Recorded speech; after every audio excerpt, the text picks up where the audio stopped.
A tariff is a tax placed on imported goods. That's it. No mystery, no ideology. When a product crosses a border, the government adds a cost. That cost is usually paid by the importer, passed through supply chains, and eventually absorbed somewhere between companies and consumers. Tariffs don't ban trade. They don't stop imports. They change price relationships. And price is the language markets actually respond to.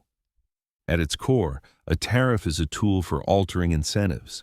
It makes foreign goods more expensive relative to domestic ones. Whether that change helps or hurts depends entirely on what problem the tariff is trying to solve. When tariffs are introduced, the immediate effect is simple. Imported goods become less competitive. That creates space for domestic producers. In theory, higher prices on imports give local industries room to grow, invest, and hire without being undercut by cheaper foreign alternatives. This is where tariffs get their reputation as protective. But protection isn't the goal. Capacity is. If domestic industries already exist and simply need time to scale, tariffs can act as temporary scaffolding. If domestic industries don't exist at all, tariffs don't magically create them. They just raise prices. The distinction matters. This is where many tariff debates collapse into confusion.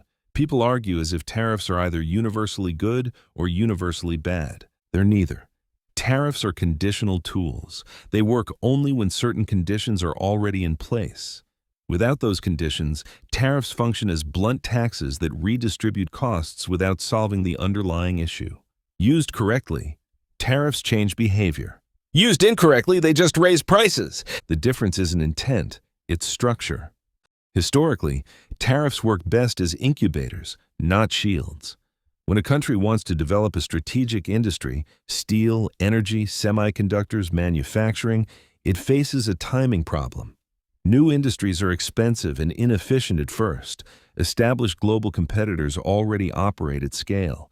Tariffs can bridge that gap temporarily. They give domestic producers time to improve productivity, build supply chains, and lower costs. But this only works if the industry has a clear path to competitiveness. Investment continues during the tariff window. The protection has an expiration date. Without those, tariffs stop being incubation and become dependency. The most important feature of a successful tariff is something rarely discussed: the exit plan. Tariffs are effective when they are time-bound and conditional. They should exist to solve a specific coordination problem, not as permanent fixtures. Once domestic producers become competitive, tariffs must be reduced or removed. Otherwise, protected industries lose incentive to innovate, costs remain high, and consumers pay indefinitely. In other words, tariffs should create pressure to improve, not comfort to stagnate. Most tariff failures come from refusing to let go. Tariffs don't exist in isolation. They operate inside a global system where other countries respond. Retaliation is not guaranteed, but it's always possible. That's why successful tariff strategies usually involve coordination, negotiation, or leverage beyond the tariff itself. Tariffs can be bargaining tools. They can reshape trade terms. They can push negotiations forward. But when tariffs are applied broadly, indefinitely, and without diplomatic structure, they often trigger countermeasures that erase any intended advantage. Tariffs work best when they're targeted, not emotional. There's another reality that needs to be addressed honestly. Tariffs are paid by people. Even when tariffs succeed strategically, they usually increase costs in the short term. Consumers see higher prices, businesses face narrower margins, supply chains adjust unevenly. The question is not whether tariffs cause pain. They almost always do. The real question is whether that pain is temporary and productive or permanent and wasteful. If higher costs buy long-term capacity, resilience, or independence, they may be worth it. If they simply persist without improvement, they're not. This is why tariffs make the most sense in strategic sectors, not consumer convenience.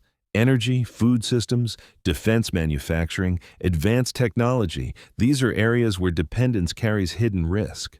Markets optimize for efficiency, not resilience. Tariffs can be used to correct that imbalance by keeping certain capabilities viable, even when they're not the cheapest option in the short run. This isn't about nationalism. It's about risk management. A system that is perfectly efficient and fragile is not optimized, it's exposed. Most tariff failures share the same flaw. They treat tariffs as outcomes instead of processes. Tariffs are not victories. They are interventions, and like any intervention, they must be monitored, adjusted, and eventually withdrawn. When governments use tariffs as permanent solutions, they lock inefficiencies into place. When they use them as temporary tools inside a broader strategy, tariffs can accelerate transitions that markets alone struggle to coordinate. The difference is discipline. So are tariffs good? Sometimes, when they're precise, temporary, targeted, and paired with real investment. Are tariffs bad? Often. When they're broad, permanent, politically driven, and disconnected from outcomes. Tariffs don't fail because they're immoral or outdated. They fail because they're misused. And when they succeed, it's rarely dramatic. It's slow, structural, and easy to miss. Like most tools in macro strategy, tariffs aren't about belief. They're about conditions. Used correctly, they buy time for systems to change. Used incorrectly, they just make everything more expensive. And knowing the difference is the whole point. In the end, tariffs aren't a statement about the past or a promise about the future.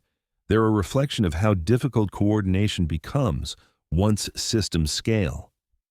Markets are exceptional at optimizing what already exists. Governments step in when optimization alone can't move fast enough, or when the cost of dependence becomes visible only after it's too late to adjust smoothly. Tariffs sit at that intersection, not as solutions, but as pressure valves. When used carefully, they slow the present just enough to let the future catch up. When used carelessly, they freeze inefficiencies in place and call it strategy. That's why the real debate around tariffs isn't ideological, it's operational. It's about timing, discipline, and knowing when a temporary measure has outlived its purpose. Tariffs don't succeed because they're tough. They succeed when they're precise. And like most tools in macro strategy, their value isn't in how loudly they're announced, but in whether they quietly make the system stronger once they're gone.